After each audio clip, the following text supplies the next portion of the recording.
పంటలు పండించినా రకరకాల రూపంలో నష్టాలు చూస్తూనే ఉన్నారు. దీంతో సాగును లాభసాటిగా మార్చుకోవటానికి అనేక పద్ధతులు అవలంబిస్తున్నారు. ప్రధాన పంటకు తోడు అంతర పంటలను సాగు చేస్తే ఆర్థికంగా ఆదుకుంటాయి. ఈ పంటల సాగుతో ప్రధాన పంటకు పెట్టుబడి కోసం అప్పులు చేయాల్సిన పనిలేదు. దీన్ని తూచా తప్పకుండా పాటిస్తూ కొబ్బరి, పామాయిల్ తోటల్లో అంతర పంటలుగా కోకో సాగు చేస్తూ మంచి లాభాలను ఆర్జిస్తున్నారు పశ్చిమ గోదావరి జిల్లాకు చెందిన ఓ రైతు.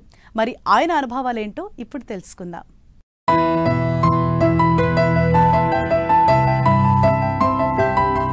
ఆంధ్రప్రదేశ్లోని కోస్తా జిల్లాలు కొబ్బరి సాగుకు పెట్టింది పేరు.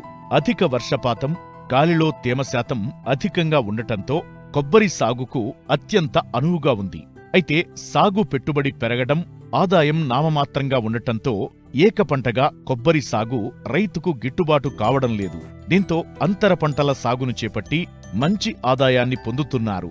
ఈ కోవలోనే పశ్చిమ గోదావరి జిల్లా పెరవళి మండలం తీపర్రు గ్రామానికి చెందిన రైతు గంగరాజు తనకున్న 10 ఎకరాల్లో 2010లో 5 ఎకరాల కొబ్బరి తోట, 5 ఎకరాల పామాయిల్ నాటారు. నాటిన 4వ ఏడాది దిగుబడి ప్రారంభమైంది. అయితే సాగులో పెట్టుబడులు పెరగడం, మార్కెట్ ధరలు గిట్టుబాటు కాకపోవడం అంతర పంటగా 2016లో కోకోను నాటారు. నాటిన ఏడాదిన్నర నుండి దిగుబడి ప్రారంభమైంది. అంతర పంట నుండి వచ్చిన ఆదాయం పెట్టుబడి ఖర్చులకు సరిపోతుండగా ప్రధాన పంట నుండి వచ్చే ఆదాయం మిగులుతుందని రైతు చెబుతున్నారు. నాకు ఒక 5 ఎకరాల పామాయిల్ కోకో ఉందండి. ఒక 5 ఎకరాలేమో కొబ్బరి, కోకో ఉందండి. అంటే కొబ్బరి అయితే ఆదాయం పెద్ద ఏమీ లేదు కానండి, అది ఇప్పటి నుంచి రేటు కట్ట పెద్ద లేదు. దాని గురించి మనం కోకో వేసాక కొంచెం పర్వాలేదు అనిపించి బాగానే ఉందండి. ఈ పామాయిల్ అంటారా, పామాయిల్ కూడా కోకో వేసామండి. పామాయిల్ కొబ్బరిలో కంటే పామాయిల్లో కోత అంతా తక్కువగానే ఉంటుందండి. కోకోకి కాపు తక్కువ ఉంటుంది, అది చెట్లు ఆకులు అవి ఎక్కువ ఉండి తక్కువగా ఉంటుందండి. దీనికి కూడా రేట్ అది మొన్నటిదాకా 11,000 అలాగ ఉండేది, కానీ ఈ మధ్యన వల్ల మళ్ళీ 1,000-1,500 పెరిగిందండి. మనకి ప్రాబ్లం ఉంటుందండి. కోత వాళ్ళు వస్తారు, కోసుకుంటారు, లోడ్ చేసేసుకుంటారు. మనకి ఇదివరకు అయితే ఏమవుతుందండి, లేబర్ బాగా ప్రాబ్లం ఉండేదండి. ఎక్కువ 10 ఎకరాల మీద ఎప్పుడు 10 మంది ఉండవలసి వచ్చేదండి. ఇప్పుడు అవసరం లేకుండా ఏదో వచ్చి అలా 15 రోజులకు ఒకసారి వచ్చి కోత కోసేసుకుంటారు. మనం 4 సెట్లు ఇంకా ఒక సెట్ వేసుకుంటే అండి కోకో, అది అందంగా గుజ్జుగా పెరిగి దాన్ని సదుపాయం చేసుకుంటాక మనం ఆ చెట్టు కాడికి వెళ్తానికి ఈ చెట్టుకి ఆ చెట్టుకి కూడా పెద్ద అవసరం లేకుండా నిలబడి కోసుకుంటా కానీ బాగుంటుందండి. కోప బాగుంటుంది. పామాయిలు ప్రతి 15 రోజులకు కోసుకోవాలండి. అది ఒక 6 మాసాలు తెగుతుందండి.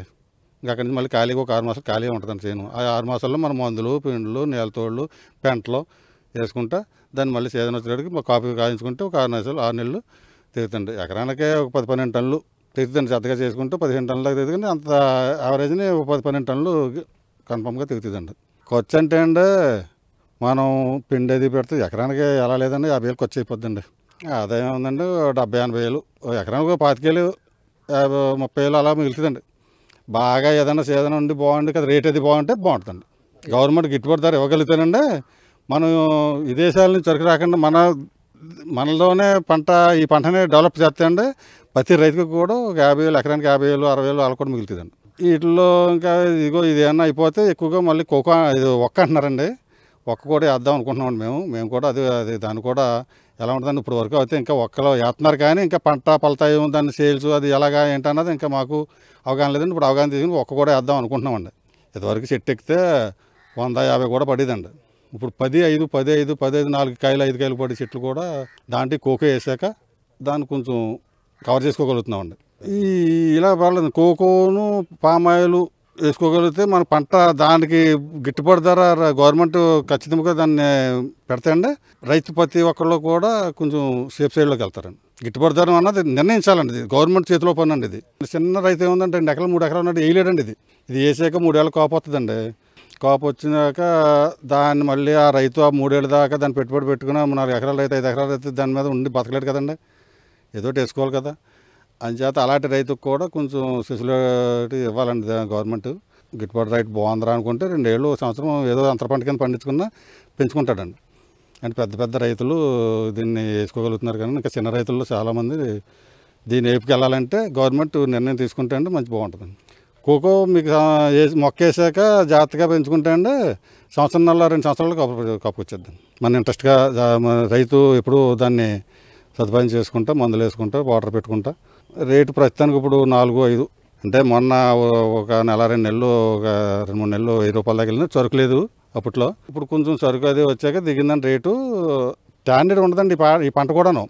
ఓ సీజన్ కాదు, ఓ సీజన్ కాయకపోవచ్చు అండి. దీర్ఘకాలిక పంటలను వేస్తున్నా అందులో కూడా అంతర పంటలను వేసి ఏమాత్రం భూమిని, సమయాన్ని వృధా చెయ్యకుండా రాబడి పొందుతున్న రైతు సింహాద్రి గంగరాజు సాటి రైతులకు ఆదర్శంగా నిలుస్తున్నారు.